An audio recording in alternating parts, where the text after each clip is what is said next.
nosotros no aceptaremos la exclusión de nuestro pueblo de ese derecho. Mr. Gorbachev, tear down this wall.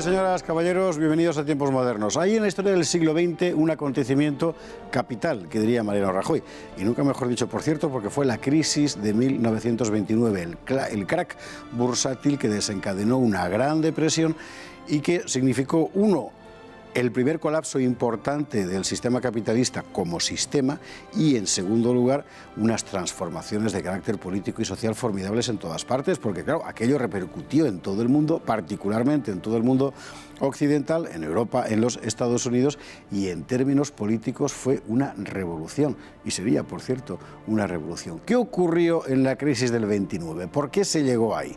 Vamos a verlo. En octubre de 1929 estalló una crisis económica que iba a tener repercusiones decisivas en la historia mundial. El crack bursátil de 1929 en los Estados Unidos trajo el primer gran colapso del capitalismo financiero y sus consecuencias se extenderían por todas partes. Durante los años 20, los Estados Unidos se habían consagrado como potencia económica.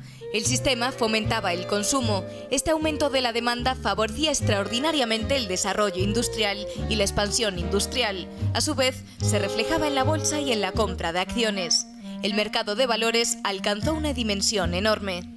Sin embargo, una concatenación de factores poco previsible iba a hacer que la burbuja estallara. Por una parte, Europa comenzaba a recuperar su producción después de los estragos de la guerra, de manera que los Estados Unidos perdieron cuota de mercado, pues Europa necesitaba cada vez menos los productos americanos. Por otra, el mercado interior americano acumulaba ya excedentes de producción, excedentes que aún fueron mayores al perder el mercado exterior. Con los mercados internos saturados, los precios bajaron tanto en el sector agrario como en el industrial, pero también bajó el consumo, porque el descenso de la producción había empezado a dejar a mucha gente en paro. Al bajar los precios y el consumo al mismo tiempo, las acciones de las empresas que cotizaban en la bolsa de Wall Street perdieron rápidamente valor. Y al perder valor, el público se lanzó a venderlas a toda prisa. El martes 29 de octubre, el llamado Martes Negro, se vendieron entre 13 y 16 millones de acciones. El problema, naturalmente, era que no había dinero en circulación para pagar todas esas ventas. Miles de personas lo perdieron absolutamente todo. Numerosos bancos tuvieron que cerrar porque no pudieron recuperar sus préstamos. Sin capital, también innumerables industrias tuvieron que cerrar. Más de 15 millones de personas se quedaron sin empleo en los Estados Unidos.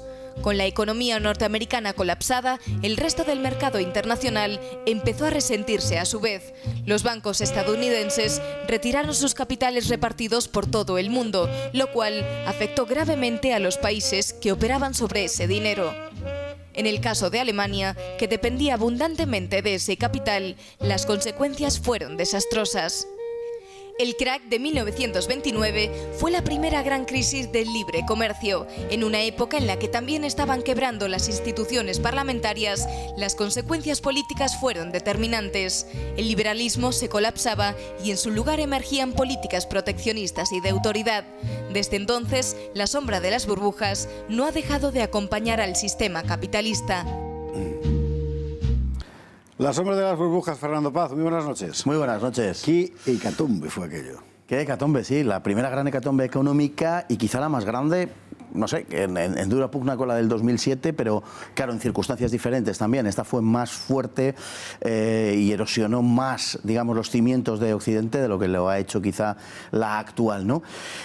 Fue una hecatombe tremenda y lo fue porque es la primera gran crisis capitalista sobre todo porque se habían producido desde la Primera Guerra Mundial, aunque es verdad que venía desde antes, pero desde la Primera Guerra Mundial de forma muy acusada se había producido una dependencia económica generalizada.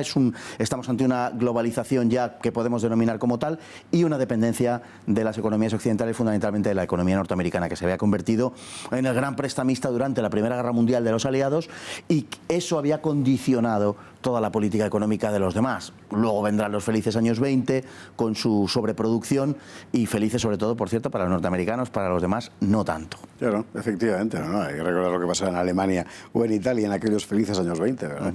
Efectivamente. Hay una línea crítica que dice que en realidad ahí lo que falló fue que el mercado no era lo suficientemente libre. Sin embargo, el hecho es que las circunstancias que condujeron a esta explosión, a esta tormenta perfecta, por utilizar el tópico, eran las típicas de un mercado libre, y fue precisamente, desde mi punto de vista, modestísimo, la no suficiente regulación o protección lo que terminó generando de repente un paisaje que, eso sí, podemos conceder, para mucha gente era imprevisible. Cierto, hay que decir que a la hora de analizar la crisis del 29, como nos sucede en la que tenemos hoy en día o en la que hemos vivido en el siglo XXI, hay distintas escuelas y, por tanto, tenemos que intentar sacar, digamos, una especie de mínimo común para poder explicarlo sin decantarnos de un modo, digamos, ideológicamente claro, ¿no? Pero es verdad que en cualquier caso la crisis del 29 es la primera gran crisis que cuestiona el modelo liberal.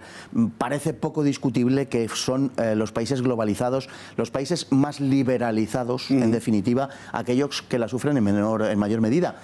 De hecho, los países que quedan al margen, júzguese como se quieran en otro orden de cosas, pero los que quedan más protegidos frente a la crisis son o bien los países infradesarrollados, tipo España, que es, en ese sentido se salvó hasta cierto punto, o Italia, la Italia de Mussolini, o la Unión Soviética. Países al margen del comercio internacional, países que pretendían desarrollar su propio camino económico, limitando al máximo la dependencia del exterior, ¿no? Y realmente el resultado de todo eso verdaderamente avala la idea de que son las economías globalizadas las que sufren la crisis. De ahí salió un gran descrédito del liberalismo económico durante décadas. Claro, y además coincide en una época de descrédito del liberalismo político, con lo cual el cóctel fue fenomenal. En el caso concreto de Alemania, que acababa de pasar una experiencia atroz después de la Primera Guerra Mundial, con aquellas superinflaciones durante la República de Weimar, que aquí hemos visto en este programa, aquello fue la puntilla porque el país había empezado a recuperarse y de repente, ¡bumba! Exacto, así fue. Había habido una gran crisis a comienzos de los años 20, una crisis de tipo económico-político, fruto directo de la Primera Guerra Mundial, pero era una crisis que, aunque había sido verdaderamente espeluznante para el pueblo alemán, la inflación creo que ha batido los récords existentes en la historia de la humanidad, era una absoluta locura, el dinero no valía nada, la gente cobraba por horas para poder ir a comprar inmediatamente, porque si no, 3 horas después ese dinero no servía más que para alimentar el fuego de la chimenea. Sin embargo, la crisis de finales de los años 20 fue todavía más profunda, fundamentalmente porque además impactó sobre las élites políticas y económicas del país. Se lo llevó todo por delante. Era una economía completamente dependiente, como en general las economías europeas, pero en el caso de la alemana todavía más por su extrema debilidad, y como suele decirse, un constipado en Estados Unidos era una gripe en Alemania. Y así sucedió. Cuando cerró el principal banco austriaco en 1931, se lo llevó literalmente todo por delante. Toda la economía absolutamente fragilizada de Alemania, prácticamente del día a la noche, o de la noche al día, desapareció en cuestión de meses. En lo que concierne a los Estados Unidos, los efectos sociales y económicos fueron letales, sobre todo los sociales, curiosamente. Es decir, los económicos al final tardaron relativamente poco en recomponer el paisaje. No así los industriales, ciertamente, pero sí los financieros, digamos. Pero socialmente fue atroz. O sea, la época de la Gran Depresión es una época de hambre, de 15 millones de parados, de una situación tremenda que, sin embargo, desde el punto de vista social, político, no genera una efervescencia particular, ¿o sí? Es verdad. En plena crisis, la Reserva Federal se dedicó a retirar masa monetaria y eso agudizó enormemente los problemas que había. Vendrá luego la propuesta keynesiana, que consistirá en lo contrario, para tratar de paliar aquello. Y políticamente es verdad que no hay un gran terremoto. Hasta cierto punto, a lo mejor en términos norteamericanos se puede ver de otra manera, desde el punto de vista europeo desde luego no, pero sí se adopta esa política keynesiana, que es la política clásica del New Deal, o una de las interpretaciones keynesianas, que es la política del New Deal, que sí supone un cambio en la política tradicional norteamericana. Es aunque no se ha entendido bien, yo creo, en algunos aspectos, pero en definitiva es llevar a cabo una cierta planificación con actores de tipo privado. Cuidado, porque a la vez el New Deal es muy complejo, a la vez que propone una intervención mayor del Estado en términos político-económicos, sin embargo, pretende restringir el gasto público. Y es algo, permítaseme el paralelismo, pero es algo que tiene algunos parecidos con la política que propone Trump hoy en día. Sí, ciertamente. Es decir, que es algo muy peculiar, pero desde luego la propuesta keynesiana no podemos decir que en Estados Unidos, pese a que ellos lo intentaron, tuviera el mayor de sus éxitos. Quizá una variante de esta, que fue la versión alemana, la versión de Hitler, quizá tuvo más éxito por razones explicables que la norteamericana, pero es verdad que en términos políticos no supuso un terremoto, es cierto. Supuso la adopción de unos ciertos programas de tinte, si se quiere llamar así, socialdemócrata, pero no apareció ninguna fuerza que cuestionara esencialmente el sistema. En todo caso, sí que fue la base del poder que iba a ir construyendo pocos años después Roosevelt, Franklin Delano Roosevelt, en el sentido de que, por así decir, creó una atmósfera de opinión. Sin duda ninguna, sin duda ninguna. Roosevelt, en cierta forma, creó algo parecido a un régimen. Es verdad, o sea, creó algo parecido a un régimen dentro de lo que es la política norteamericana. De hecho, es el único presidente que ha sido reelegido en 4 ocasiones. Es verdad. Cosa que no estaba prevista en absoluto y que no había pasado nunca hasta entonces, ¿no? Y digamos que hasta cierto punto cooptó la sociedad norteamericana en sentido social y político pro domo sua. En ese sentido, sí. Lo que pasa es que los paralelismos con Europa yo los veo un poco complicados. La política rooseveltiana, al final, si tuvo éxito, fue por la entrada de Estados Unidos en la Segunda Guerra Mundial. Tampoco nos tenemos que engañar. Estados Unidos llega a los 14 millones de parados en 1933. Es una cifra rozando casi los 15 millones, ¿no? Es una cifra verdaderamente espeluznante, y esa cifra va bajando muy poco a poco. Solo la Segunda Guerra Mundial, con la necesidad de producción masiva, lógicamente, es la que saca a los Estados Unidos de esa situación. Y le convierte, guerra mediante, en la gran potencia hegemónica mundial 20 años después de semejante catástrofe. Se convierte Estados Unidos en la gran potencia. Lógicamente, Estados Unidos había pasado una época... La época de los años 20 para Estados Unidos es crucial, aunque lo desembocara en la crisis. Es una época de un enorme crecimiento, es una época en la cual incluso la gente pedía dinero para comprar acciones en bolsas, ¿no? Que es lo que al final acaba destruyendo el tinglado. Pero es verdad que de ahí Estados Unidos sale enormemente fortalecida. De hecho, producirá durante la Segunda Guerra Mundial solo la industria norteamericana, tanto como el conjunto del resto de industrias de los países beligerantes. La industria norteamericana a partir de 1944. Un minuto nos queda para hablar de España, lo que pasó aquí, donde tuvo sus efectos, evidentemente.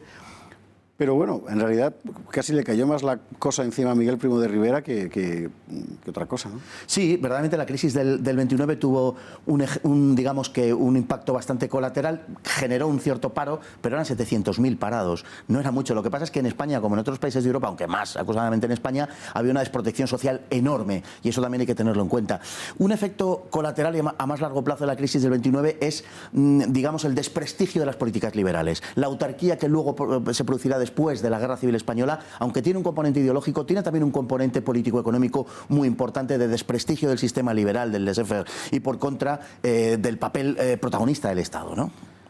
Fernando, muchísimas gracias. Pues un placer, como siempre. Bueno, esto es lo que pasó en la crisis del año 29, el crack bursátil que puso al mundo literalmente en suspenso y que cualquier día puede volver a pasar. Lo siento, es la mala noticia de hoy. Muchísimas gracias por estar ahí. Muy buenas noches.